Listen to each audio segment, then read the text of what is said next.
안녕하세요. 뇌기능연구소장 장원입니다. 언어가 느린 아이들 이게 정말 문제인가요? 혹은 문제가 아닌가요? 혹은 남편이 이야기하는 것처럼 기다려도 되는 건지, 아니면 뭔가 다른 조치를 취해야 될까라 하는 그런 질문들을 많이 하세요. 그래서 언어가 느리게 발달되는 경우 부모님들이 많은 걱정을 하시는데요. 근데 사실 보면 늦게 트이는 아동들도 많이 있거든요. 그래서 섣부른 걱정은 너무 많이 하지 않으셨으면 좋겠고요. 그리고 저를 예를 든다 하면, 저는 이빨도 정말 늦게 나고 만 3세가 지났는데도 말을 잘 하지 못해가지고 저희 부모님이 걱정을 많이 하셨어요. 그래서 지금 보시면 뭐 아시겠지만 저 말하는데 문제 없잖아요. 그죠?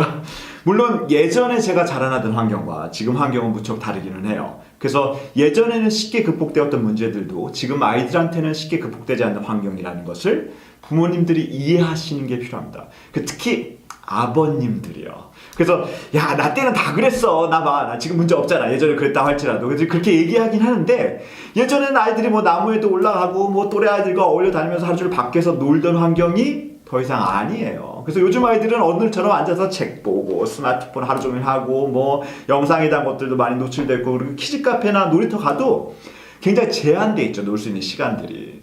그래서 언어 이전에 혹시라도 아이들의 운동 발달이 너무 빠르거나 혹은 느리다라고 하면 그 후에 발달하는 언어 지연은 전문가의 검사나 상담을 꼭 필요로 해요.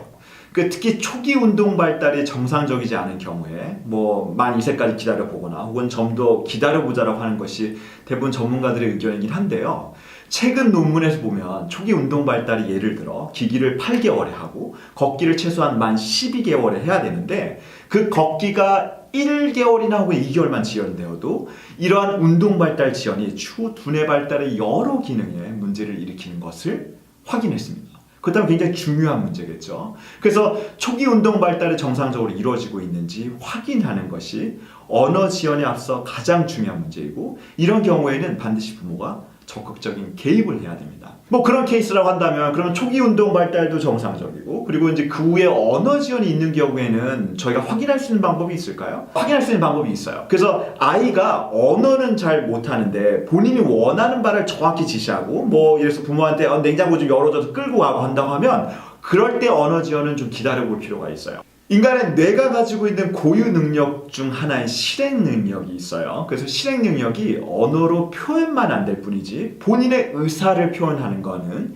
이러한 실행 능력이 잘 발달되고 있는 거거든요. 그래서 이럴 때 언어 지연은 아이에게 언어적으로 풍부한 환경이 부족하거나 혹은 유전적인 요인, 저처럼 아버지가 느릴 수 있기 때문에 언어적으로 풍부한 환경을 만들어주거나, 혹은 언어 자극을 노래나 혹은 영상이나 혹은 말을 많이 아이한테 걸거나 말을 많이 하는 것들도 중요한 방법이라고 볼 수 있어요. 아까 말씀드린 두뇌 실행 능력은 미래를 계획하거나, 그리고 본인의 감정과 행동을 조정하고 시간에 맞춰서 계획을 세우고 뭐 거기에 대한 부분들을 수행하거나, 그리고 이를 지킬 수 있는 아주 중요하고 필수적인 능력이에요.